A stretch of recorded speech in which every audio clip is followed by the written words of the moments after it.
Pernah nggak kamu dikontak oleh pinjol atau pindar, tapi kamu merasa nggak pernah punya pinjaman apapun?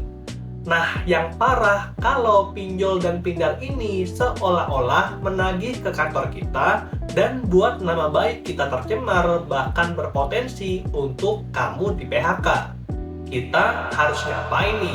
Oke, untuk bahas tentang kasus tersebut, kita akan membahas lewat studi kasus nyata yang ditulis oleh Karatna di Media Konsumen pada tanggal 31 Januari 2026 tentang penipuan berkedok tagihan fintech kirim email ke kantor karyawan.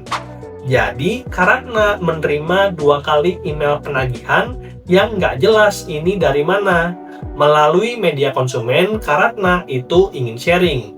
Mungkin kali-kali aja ada dari kita yang ngalamin hal serupa. Jadi di sini manajer dari Karatna itu menegur dan meminta bukti kalau saya tidak ada kaitannya dengan tagihan tersebut. Jadi ini adalah emailnya dari farelariana598@gmail.com. Permohonan penyampaian informasi tagihan ke karyawan. Yang terhormat Bapak atau Ibu, kami mohon untuk segera menyampaikan informasi tagihan yang telah tertunggak kepada nasabah terkait agar dilakukan pembayaran secepatnya dan hubungi admin kami di 0851 5012 8817. Nama Ratna Nix sekian-sekian. Jadi teman-teman bisa lihat di sini ada hal yang aneh. Yang pertama, emailnya nggak resmi. Yang kedua, teleponnya nggak resmi. Padahal yang namanya pinjaman online pasti punya kontak yang resmi. Sebagai contoh, kalau memang kamu punya tunggakan di Krediwan, pasti akan diminta untuk menghubungi email layanan pengaduan cs@krediwan.id dan telepon 021 5088 0188. Lalu ada juga tuh media sosial Krediwan secara lengkap, mulai dari Instagram, Facebook, X Twitter, LinkedIn, YouTube, bahkan TikTok. Jadi kontak resmi dari aplikasi Pindar yang resmi dan legal OJK pasti udah ada dalam websitenya. Dan jangan lupa ada aturan juga dari OJK kalau yang namanya pindar itu pasti hanya boleh menghubungi kita dan memastikan keberadaan kita lewat kontak darurat.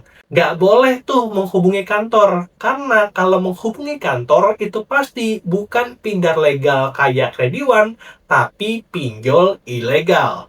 Atau bahkan yang lebih parah, penipuan. Dan di sini hal yang dilakukan Karatna itu bagus banget. Dia udah cek nomor WhatsApp-nya dan itu adalah penipuan HRD. Dan kita bisa cek lewat WhatsApp, juga kita bisa cek lewat aplikasi yang namanya Truecaller. Kalau kita telepon kan biasanya keluar tuh, ini namanya atas nama siapa. Itu juga bisa bantu untuk mengecek apakah ini penipuan atau resmi. Nah, makanya di sini Karatna itu bingung, apa yang harus saya lakukan? Karena udah menjelaskan ke manajernya bahwa itu modus penipuan, tapi mereka tetap meminta bukti. Apakah saya harus menghubungi WhatsApp yang tertera di email? Dan saya sudah menjelaskan bahwa jika itu dari pinjol legal, mereka pasti menyebutkan nama aplikasi dan nominal hutang.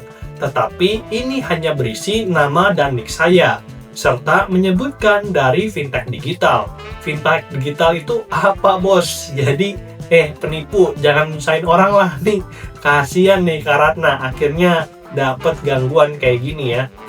Nah, di sini Karatna membaca di postingan lain, spam email tersebut berasal dari pinjol ilegal dan saya merasa tidak pernah melakukan pinjaman ke pinjol ilegal. Kalau pinjol legal ada galbay, mereka pasti menyebutkan dari aplikasi mana. Mohon sharing pengalaman jika ada yang mengalami hal serupa. Terima kasih, Ratna, Surabaya, Jawa Timur.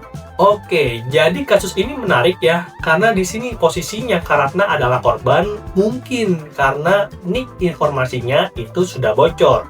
Kalau sudah terlanjur bocor kayak gini dan manajer minta pertanggungjawaban, mungkin hal yang bisa kusarankan adalah Karatna datang ke OJK untuk minta slip OJK. Itu juga bisa via website yang namanya IDEKU, untuk nantinya dari OJK akan mencetak apa sih hutang kita Di mana sih hutang kita, berapa hutang kita kalau memang ada. Dan itu aku harapkan bisa jadi bukti yang cukup bagi manajer Karatna. Lalu untuk ide menghubungi email juga kontak tersebut, mendingan jangan. Nanti kalau dikonfirmasi bahwa kamu bener orangnya itu, nanti malah kamu akan dikejar. Itu jadi mereka sistemnya adalah lempar jaring, mana yang balas itu yang jadi target. Nah, makanya hati-hati ya.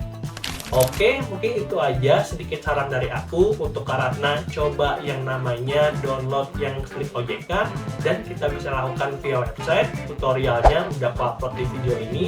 Atau kalau teman-teman ada saran lain, boleh tambahkan juga di kolom komentar. Semoga videonya bermanfaat dan sampai jumpa di video yang berikutnya. Bye!